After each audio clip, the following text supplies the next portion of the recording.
Good morning, everybody. This is Grant from State of the Spark, and we're here for a lovely Monday. And yes, it's been a few weeks since we've done the show, but back by popular request, thanks to encouragement from Dr. Joe Childs and friends Aussie and Jarrett. We're back here on a Monday because we've got to make sure that you're doing okay. State of the Spark is all about igniting lives of explosive significance, and our goal is to launch you to a life of freedom. That's my mission on the planet. That's what I'm helping you do. Often we talk about financial freedom, but that also includes mental freedom, internal freedom, and facing down some of the scaries of the world. So today we're going to talk about what to do when things fall apart. But before any of that, we've got other news. We're going to touch on the markets, what's going on in the business, what's going on with my investments, and therefore maybe you have insight on how to level up your own life and your own finances and your own goals. But before any of that, you know what we're going to start with. Morning cup of gratitude. What are you grateful for this morning? If you get one thing out of today's show, it's to remember that if you can shift gears away from the headlines, away from your fears, doubts, and concerns, and attach to the things you are most grateful for, the things that energize you, your state can go through a mega shift. So we're going to start with, what are you grateful for? And I'm going to begin. What are you most grateful for this morning? I'll tell you, I am grateful for a massive goal that I have achieved this week. A friend, Jamie Clements, took a photo of me a year and a half ago in Costa Rica, and I was more overweight than I had ever been in my life. I was, yes, fat. I'm going to use the fat word. Fatter and unhealthier and unhappier than I have ever been with my health and fitness. And I determined then and there to absolutely once and for all make a change, and I did. It took me several false starts, but then it took me a consistent 16-week workout cycle that was interrupted, but also then finally supported with our trip to Tacoma, Washington. And then we got back and then did a bulk and then I did a cut. And that ended last Saturday. Celebrate with me and celebrate with me because I ate whatever I wanted. It was so good and so refreshing and I feel fit. Operation Fine Art My Abs is almost complete. I did not hit the ultimate level of definition that I wanted to, but I am healthier and fitter than I have been in probably a decade, and we're going to keep going. That's what I'm grateful for. I'm grateful for my Spark Sites team. I'm grateful that Adam Welchel is killing it with Spark Billing, and their business is there. I'm absolutely grateful for my partners for content creation, for the Not Crypto Bros, for my Friday Finance and Bro Jarrett, for Aussie, and all the people in my life. And if you think about what you're most grateful for, 9 times out of 10, it's people. What are you grateful for? I want to hear in the comments below. If you cannot tell me the thing that makes you most grateful in this life, I present for your consideration that you're probably a little stuck. Let's talk about other news. But before that, listen, if you know anyone that needs encouragement, hope, some frameworks, please like or subscribe, share the show with other people. We're going to be covering that and more. And always, please check out our goal setting book, igniteyourdreams.today. Have a great one, or not have a great one. Let's talk about other news. In other news, we have a conjunction of all conjunctions. That's right. Mercury, Venus, Mars, Jupiter, Uranus, and the moon can all be seen this month. This month, you can see Mercury, Venus, Mars, Jupiter, Uranus, and the moon all at once on March 28th. This will be low in the western sky around sunset. Now, a lot of your western views have a lot of things in front of them. In the mountains, this should be really viewable. On the west coast, this should be easily viewable. But try to find yourself maybe on the eastern side of a lake looking west or something to that effect if you're in other parts of the world. Low in the western sky, just after sunset on March 28th, you can see Mercury, Venus, Mars, Jupiter, Uranus, and the moon. Why do we talk about things like the conjunction? Grant, I want to know how to trade crypto. Grant, teach me how to use ChatGPT. Grant, how can I make $1 million this year? Grant, how can I connect with the awesome people you connect with? Grant, how can I get into health and fitness? What should I do? Why are you talking about planets? I want you to remember this one thing. And this is what today's show will be about. When we get to it, things seem like they fall apart in an instant. And most of you lack perspective. Most of you get so caught up in the thing. You get so caught up in the headline. You get so caught up in, man, we could go to hyperinflation. Oh, man, the dollar's going to zero. Oh, man, my stocks are going to zero. Oh, man, my home is going to zero. Oh, man, I can't get a job. Take a time out. Breathe. Take a time out and breathe. Why I cover space news is to take the vision in your mind out into space and think about this planet has been turning for a long time. These things, though, seem significant to you at the moment. On the long term, these things mean relatively little to who you are as an extraordinary being with massive amount of potential. You need to hear that. So why do I talk about the planets and this conjunction going on March 28th? To give you something to look forward to other than the next Netflix drop, other than the next Taylor Swift song drop, other than the next shoe drop, other than the next distraction, to sit and contemplate that you are an extraordinarily magical being made of stardust, able to wield your will to create reality around yourself, able to change your mind at a moment and garner the love and affection of those around you, able to experience emotions or turn them off, able to go to the beach or go to the mountains, able to have a conversation, and you came from magical mud. I'm here to remind you that there's something far bigger afoot out there that you should be paying attention to, that you should be applying your emotions to, because we're all part of something much bigger. Dropped a link in the chat or in the comments below. If you want to learn more about the conjunction, let's quickly talk about the markets. In the TradFi markets, the Dow is down just a little bit. The Dow is down to 32,000 since I reported last. When I reported last a few weeks ago, it was at 33,700. It's been as low as 33,200. So the Dow is down a little bit at 32,000. And I'll be looking, obviously, at purchasing some banking stocks myself. Go check out my Twitter handle at @GrantNadu or @GrantSparks. I forget which it is, @GrantNadu. Just Google me Grant Sparks, or just find me on Twitter. And I posted some of my stock buys there because I'm going to be purchasing some of that. The S&P 500 is at 3,900. The last time I reported it was at 4,100. Hadn't moved that much. And it's been as low as 3,800. So I know a lot of you are watching the markets and thinking, oh my God, the sky is falling. Well, some bad things are afoot. But is it as bad as they say right now? And do you need to prepare? Well, these are different things. Should you prepare? Yes. Is it as bad as it seems? Well, if the S&P is at 3,900, and the last time I reported it was at 3,984, and just before that it was at 3,800, things are about break even. The NASDAQ's at 12,600. It's actually up. Last time I reported it's at 12,400, and a few weeks ago it was at 11,300. So the NASDAQ is up. The S&P is down a little bit, but not that much. The Dow is down a little bit. It's got a bit more of those banking stocks. Let's talk about decentralized finance, or DeFi. In my humble opinion, when the Silicon Valley Bank, SVB, tanked, a lot of capital was suddenly moving. They wanted to move it out of the banks. There was hundreds of millions, close to billions of dollars that was being moved in a 48-hour period. And for those who don't know, this was a pretty significant thing. If you're hiding under a rock and you haven't seen the headlines, basically the amount of money that moved in 2008 over a multi-week period happened in a 48-hour period. And the government moved very quickly. Now, what a lot of people think is that, where did this money go?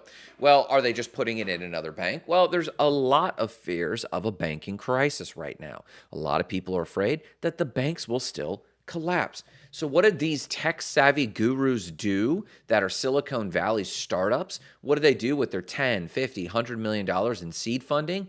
Well, they sought to protect it. And where's the number one place you can protect your currency? And this is not a crypto show, but Bitcoin. So we talked about TradFi and what the Dow, the S&P, and NASDAQ are doing. But Bitcoin, if you have been hiding under a rock, you probably do not know. Bitcoin took off from 16,000 to 28,000.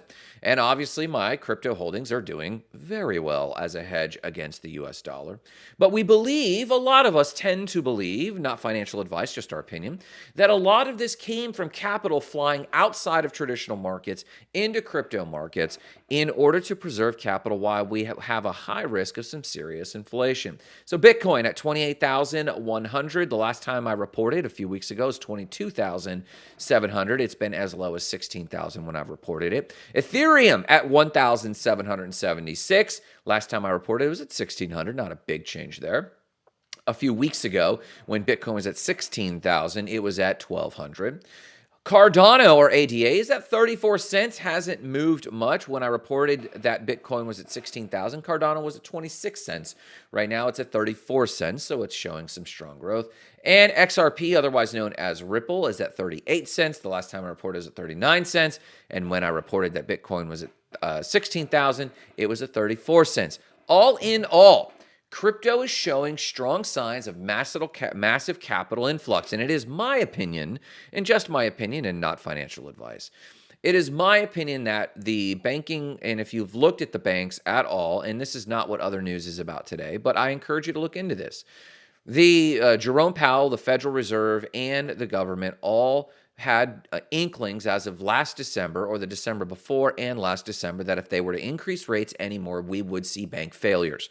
They reported this in their monthly reporting. You can see the reports. It's public documentation because it's federal documentation.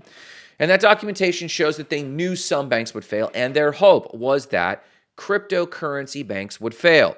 What they failed to understand is that a lot of cryptocurrency users know how to put our money onto cryptocurrency blockchains in a variety of ways. They thought that by crashing Silicon Valley Bank and Silvergate, they would basically close the gates of capital. And while they controlled what was going on in banking, a lot of crypto users would not be able to add or remove funds from the cryptocurrency markets, and they have tried to continue to share this narrative. If you actually look at the documentation, this is not hearsay. Go look at the actual federal reporting government of where the Fed reported to the government and to the finance committees about what their intentionality was and whether or not we should raise rates. They know they shouldn't raise rates anymore, but they were pushing towards closing certain banks, and they accomplished that. But what they failed to realize is that we knew how to move money into cryptocurrency regardless. And now they're faced with dealing with a real banking crisis that they actually incited. They know it. They planned for it. That's why they were able to move so quickly for Silicon Valley Bank and look like heroes. But watch for other bank closures. They will probably have other measures to put those in order. So you can actually look at this. But the reason I share that is this. I don't share that to share conspiracy. I share that to share with you. They actually prove the point that in a crisis, Bitcoin specifically, maybe Ethereum, and a few others might, and in my opinion are, great hedges against a US dollar that's fluctuating when power people play with it a little bit. But that's where it's at. TradFi markets are about break even. Watch for, I think, a low end on banking stocks, which I'm going to be buying up, and DeFi having a moment where it's looking really strong. All of my cryptocurrency holdings are shoring up my balance sheet right now. Let's talk about other news and some biz updates. So every now and again, I want to give you a quick insight into my biz updates. This is not a small business show. This is a personal development show. It is my dream that you are girded and strengthened for what the world's going to throw at you, but so that you can continue to ignite your own life of explosive significance. It's important to me that you feel fulfilled, that you feel joyful, even in conflict, that you are in the eye of the hurricane, the eye of the tornado, but you are unflustered. That's my goal for this show. But I want to share with you insights into my business as well, because I want you to know that sometimes things look great, sometimes things are challenging. And that's what today's show is about. Not that I have anything major falling apart, but I have perspective. So real quick insight so you can track some of the following of this. Number one, I told you, I reported last that Spark Bookkeeping has become Spark Billing and a variety of other departments and arms. They've done some hiring. They're doing a rebrand for some of their sub-brands. They're targeting several niches. They are growing and going, and we are very proud of what Adam Welchel and his team and Teresa Boer and Chris Inahos and what that entire Spark Billing team is doing. We're super proud of them. We're rooting them on, and we're making ourselves available. Spark Sites, we continue to focus on ensuring that our client base is a client base of kindness, ambition, and growth. We fired a client last week, and it was a little too dramatic for me. And this client has an ongoing reputation for making a massive impact with their service. but also treating a lot of us as Sherpas or pack animals or servants and rude. And so we had to have a confrontation. That confrontation resulted into us firing that client. Now, a lot of you might have clients, and especially with the shaky economy, might let go of a client and suddenly feel freaked out. What if I lose capital? You might.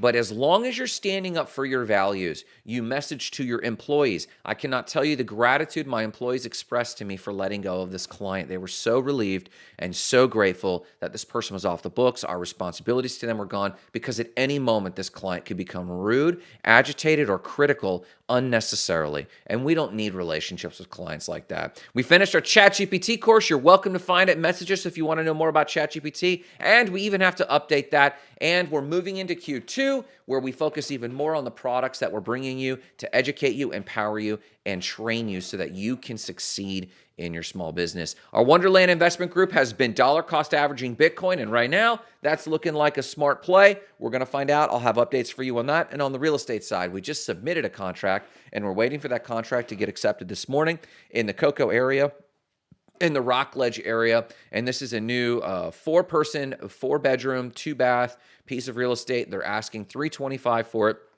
We've offered $325 if they accept seller concessions of about $10,000. That means cash to close will be about $315. We're looking at that investment right now, so wish us luck. And don't wish us luck. If it doesn't come through, that's okay too. Because if the bottom falls out of the market, we're going to be grateful we didn't get into real estate. This is what I mean when I talk about be ambitious, grab for the next level, be ambitious and strive hard for what's going on in your life, but hold things with an open grasp. Yes, we really love this property, but if we miss out on it, that's okay too.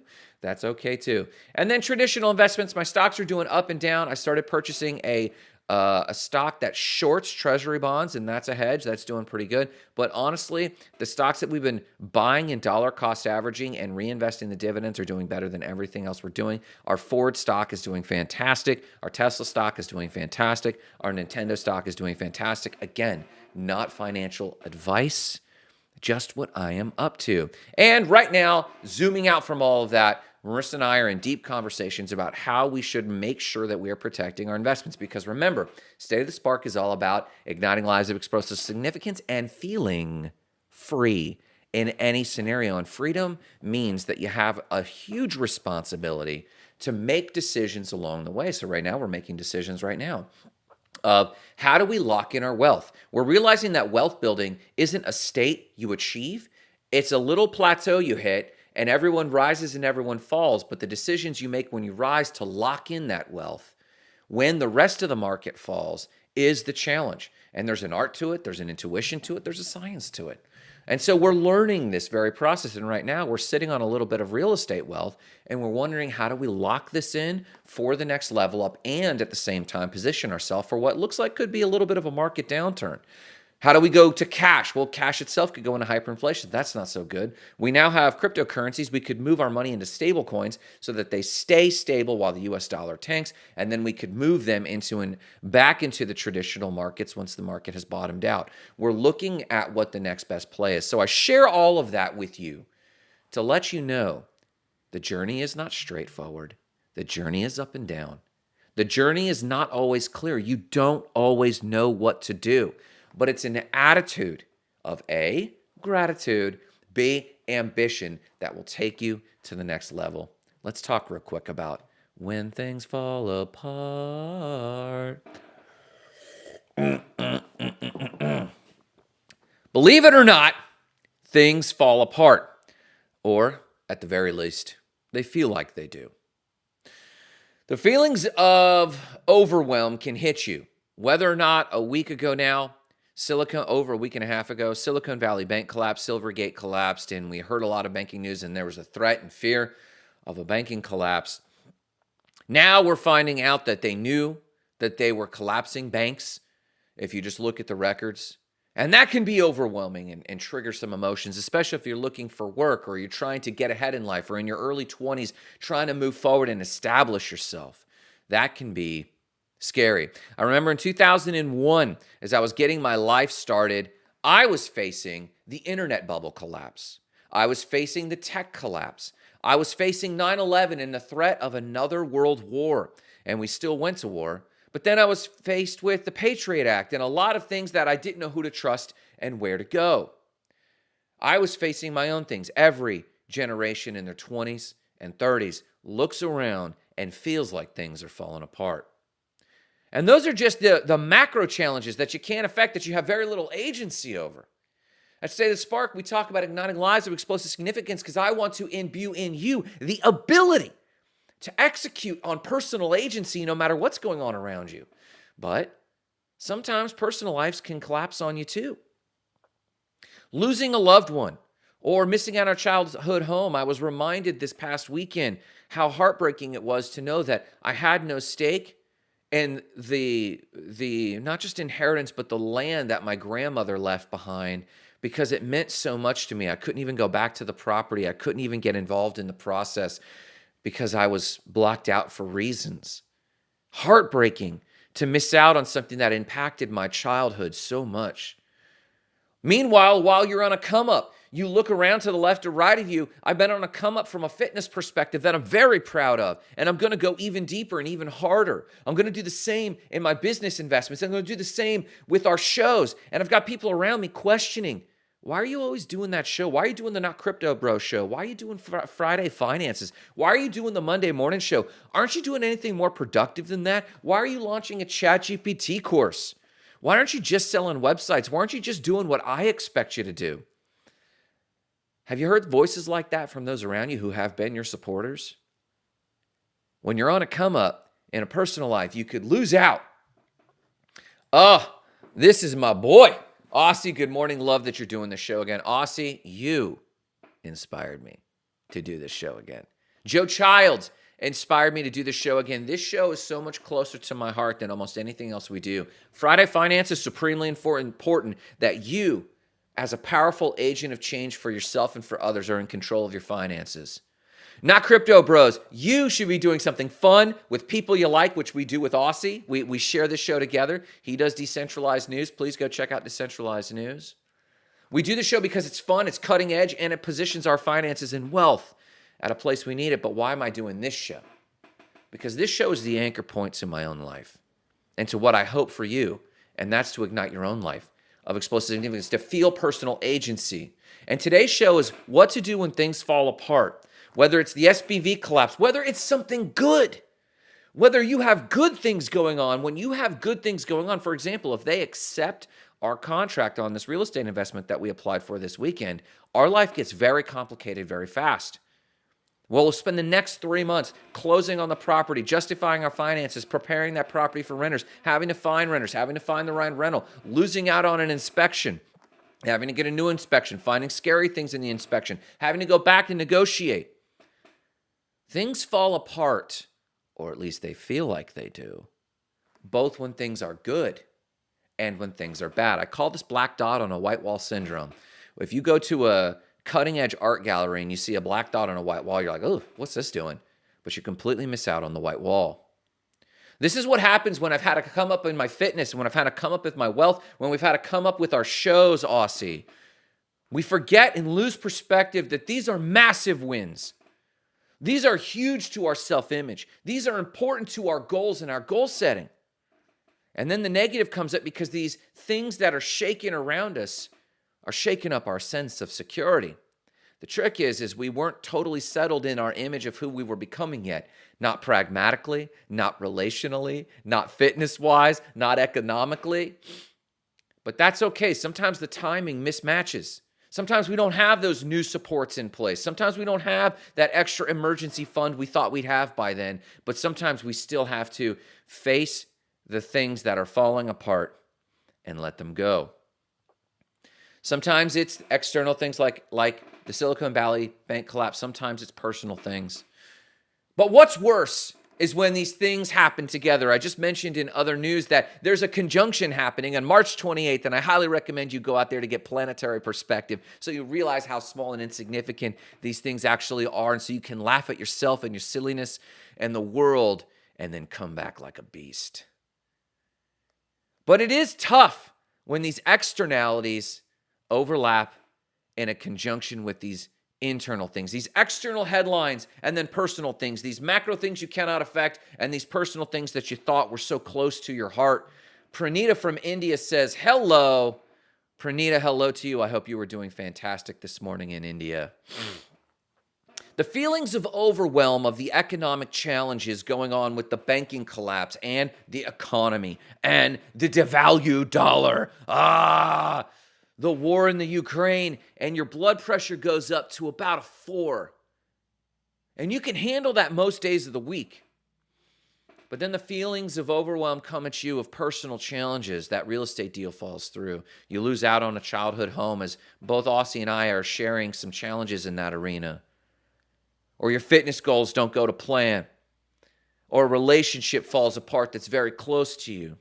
Or a friend falls apart that you haven't seen that has just been a strong support for you. So maybe each one of those things themselves could go take you from a 2 on the stress factor to a 5. But then they just start piling on. And suddenly you're at a 9. A 10 would completely take you over the edge. Now sometimes it's the headlines. And you're already freaked out, and then some small personal thing comes over and throws you over the edge. Or sometimes it's personal things, and a headline comes up, and it pushes you over the edge. Either way, your feeling is that things have completely fallen apart. And at that moment, it's too much to bear. For me, and my own confession here, my conjunction of emotions have been around. A major moment of mine was in 2007, 2008. Everything was stable for me at the time. I had finally had my own apartment. I was being paid literally paid to read books, attend a personal mastermind with Tony Robbins and Robert Kiyosaki, then channel and synthesize that information and teach a group of 70 or 80 people every single month with one of my best friends at the time. Then the real estate market, the news and the headlines of the market heating up happened. Then my renters left me high and dry and I couldn't afford rent. Then some of the research I had been doing within this awesome job left me completely jobless. And I then looked up and realized I had been completely insensitive to the job market for years. And I was suddenly unemployed, living in my car without rent, without income, without assets. All I had was my brain between my ears and my car. I lived in my car for a short while, got a job. Embarrassingly, the only job I could find was selling greeting cards for $7.10 an hour. And at my raise, I had to ask and fight for a raise, and I was grateful that my raise took me to $7.24 an hour. Some other day, I can tell you the story of how I fought my way out of that. And I did, in the worst economy ever, in just 6 months' time. I was hiring PhDs. I was in control of about 10 people's different paychecks and lives, and I made that thing my own and had a blast. And in that context, met my wife, started investing, shaped my non-location nation of State of the Spark to build a paradigm of resilience inside of us, no matter what's going outside of us. But that was the toughest moment of my adulthood to that moment. So how are we going to solve this? You need what's known as an axis mundi. Most of you may not believe in anything. A lot of believers, doesn't matter what faith background, whether it's Christian or Hindu or Shinto, doesn't matter. A lot of them have an axis mundi, a sacred text, a sacred belief, a thing they can look to and pray to. But many people do not have that inside of themselves.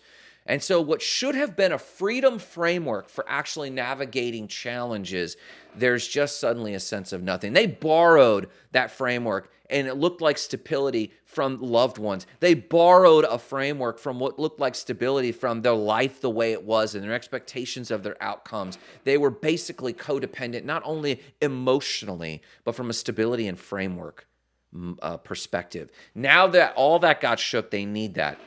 So you need to realize a few quick things, and I'm just going to rapid fire this off to you and let you get you about your day. Number one, you have to get this principle in your head. I love you. You have to hear this thing. Number one, things have always been this chaotic for others.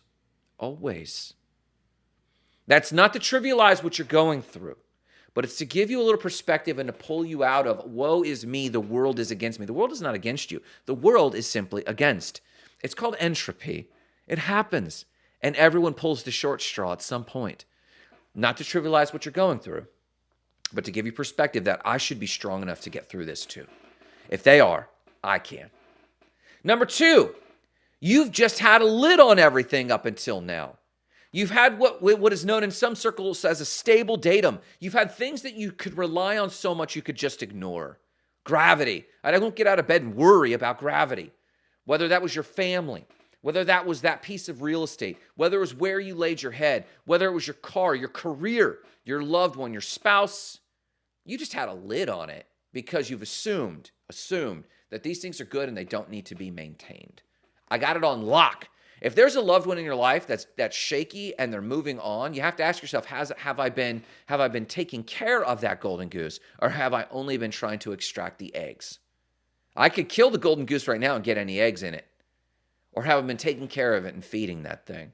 That's a tip from Stephen Covey's 7 Habits of Highly Effective People. Number 3, relative to itself, the outside circumstances have always been this chaotic, no more, no less than other eras. I gave you mine in 2001.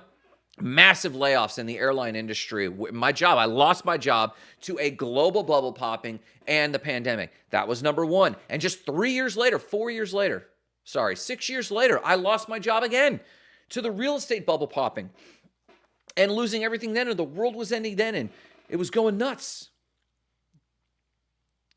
Every era has been relatively this chaotic. These are just nuanced. They're new. The same with COVID. So now you're facing hyperinflation. Now you're facing interest rates going across the board. Now you're facing an unsure job market. Doesn't matter. Every person who has ever been alive has faced relatively similar circumstances. Not the same circumstances. It's all nuanced. I only say that to encourage you to gird your loins, son. Pull yourself together. Other people have strengthened themselves through these things and found a way to be successful regardless of external circumstances. Number 3. Number 4, if you're feeling lost or off, you have allowed yourself to lose sight of your internal locus of control, your sense of goals. Humans, like pigeons, are teleological. This is science. We are goal-oriented. Without a goal, we feel like we're drifting. Some people thrive while drifting. Other people do not. Sometimes my wife thrives better without clear goals. I do not, ever. I need clear goals. It's the only way I can drift. I could drift for weeks or months so long as I had a very clear purpose and mission and goal that we were moving towards. If you are feeling lost, you have lost track of what is important to you. Now, maybe you thought this relationship, this property, this job, this career was the thing that's important to me. Now it's been taken away. That's called cognitive dissonance. Look it up on Wikipedia. So it feels like you've lost track of that thing, but funny thing, that's just revealing that you had an external locus of control, not an internal locus of control. And it's time you build an internal framework for who you are. Number five. This is the 5th principle, and then we'll move on. When things fall apart, they fall apart around people. Jerome Powell is raising interest rates. They're not just raising. It's not this natural tsunami. When things fall apart, it's people. That person in your life who's been stable for you is now changing their tune. Well, guess what? You're changing, but so are they. Can you give them grace? What if they're freaked out by your success and what you're doing? Possibly. Most people you cannot influence. I cannot influence Jerome Powell. I cannot influence Janet Yellen unless I really build up my Twitter following. I can't build these people up and influence them. I can't influence them to not raise interest rates and do things my way. And more importantly, I don't even understand their world, really. I don't understand the pressures they're under. I don't understand the things they're actually facing. Even my family and partner and loved one, I cannot influence them. Most people you cannot directly influence. A few people you can influence, but not if you are a mess and vibrating emotionally. I like this hype. You will totally build that Twitter following. Let's go, bro. Austin, you and me and Jarrett together. Yes, rising tide lifts all ships, my man.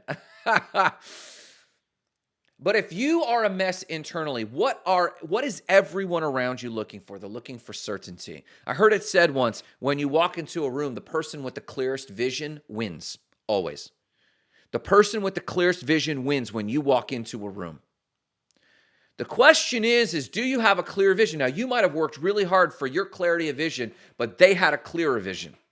It might have been simpler and easier, so it's clear. Yours might have been a little too complex for them.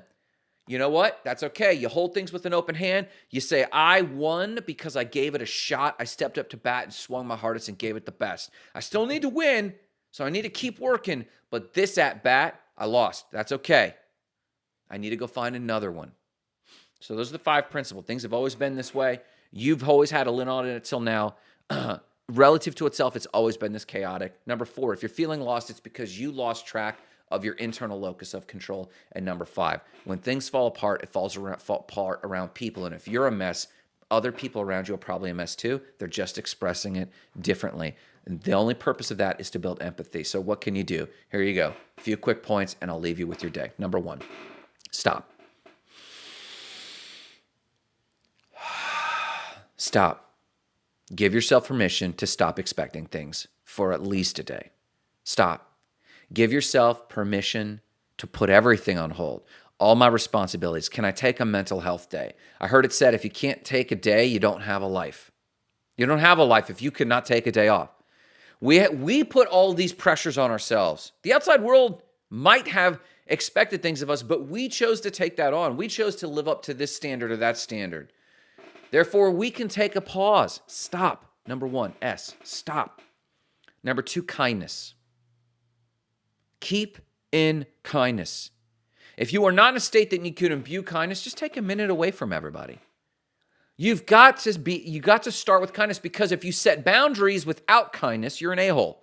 If you set boundaries without kindness and empathy, you're going to get rejected right out. But you need to set boundaries. And those boundaries are not for them. Boundaries are for you. Boundaries are for you to know, I will not cross this line. I will pursue you to this point, but no further. I will pursue this property to this point, but no further. I will allow this in my life, but no further. And at this moment, I will take a different course of action. Okay, boundaries are not for them. Boundaries are for you. And if you can do that in kindness, hey, I love you, but we've hit my limit. I love you, but I don't like what you do. And at this point, we're going to have to part ways for a while. I'm here. My heart is open, but my boundaries aren't. So I need you to either change this behavior, or we're going to have to create some separation. It has to come from a place of kindness. Let the people know that you love them, but you're not going to go any further. If they can't handle that, especially in a spirit of kindness, they either are stressed out themselves and we need to give them a moment, we should spend time apart, or 2, they're not your people. They're not your people. Number 3, internal. Realign with your internal world. As you take time off, you need to realign with your internal locus of control, your internal world. This is your goals or your vision for yourself or the current milestones you're pursuing. Somewhere you lost track of the fact that your inner world leads your outer world, not the other way around. Yeah, I want this piece of property and I'm pursuing it and I'm emotionally attached to it. Oh, I lost out. Let's grieve, but it doesn't imply anything else. It just implies that I lost out. That's it. My grandmother didn't have ill will towards me. The executor of the estate and their families, they didn't have ill will towards me. I just lost out. I'm broken up about it, but I'm not going to take it any further. That gives it power. Somewhere you lost track of your inner voice and your inner intuition, you got to pull it back. So guess what my advice is? Reconnect with your goals. Even 1. Write down who I am becoming. I am so happy and grateful now that I am building a business, now that I am getting my fitness under control, now that I am raising millions of dollars in seed capital, now that I am acquiring multiple pieces of real estate where I house people who are feeling low like I did. What is that vision? Write it down. And then reconnect with your body. Go outside, touch grass, put your toes in grass. Breathe fresh air. Breathe cold air. Move your body. Go for a jog. Go for a run. And that's number 4, body. move your body, get it going. And number 5, plan. From this renewed state of mind, with healthy boundaries in place, with kindness in place, where you've stopped the world, at least your internal world, from there and from those priorities, only then put things on your calendar. Does that thing serve that purpose? Yes or no? Nothing but love. I got love, but I can't do that one thing anymore. I got love, but I got to do this one other thing. I got love, but I made a commitment to myself and to God and to others that I'm going to knock this thing out. Stop. Stop everything. Keep in kindness. Get in kindness. Get into your internal world. Once you're in your internal world, reconnect with your body and your mind. And then from that place, plan. Listen, why are we talking about any of this, folks? Why do I touch on this stuff? Because I believe our mission is igniting lives of explosive significance. I believe the world needs anchor points to not just reality, but the highest reality. And in order to do that, not only are you to ignite lives of explosive significance in others, but you have to do it in yourself first. So we're building financial freedom, we're building mental freedom, we're building personal agency, but we're doing this so that you can experience a fuller, more robust world. Check us out this week, tomorrow, Not Crypto Bros. Check us out on Friday for Friday Finances. Check us out some Wednesdays for Spark Office Hours. Let us know how we can enrich your life. Let us know what frameworks you need to live extraordinary. Let us know what you want to know, whether it's investing, personal development, fitness, and health. We want to be there for you as you level up and become an anchor point for the rest of the world by igniting your own life of explosive significance. Have a great day.